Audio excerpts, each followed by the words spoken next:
Life isn't always a smooth road. Sometimes it's a bumpy, winding path filled with unexpected twists and turns. There are moments when life breaks you, when it feels like you're drowning in a sea of challenges.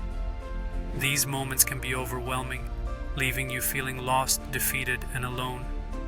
It's easy to get caught up in the negativity, to believe that you're not strong enough to overcome the adversity. But remember, breaking doesn't mean you're broken. It means you're being tested, pushed to your limits. It's a chance to discover your inner strength, your resilience, and your ability to rise above the storm. The road to recovery is not easy.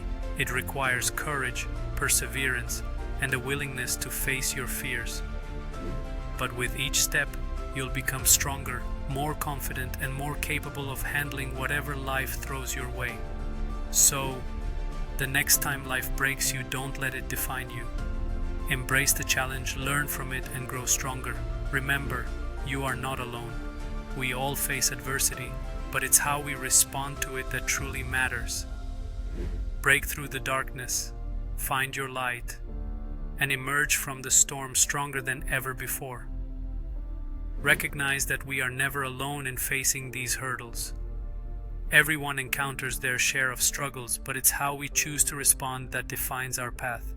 Break through the darkness, find your light, and strive to emerge from the storm stronger than ever before.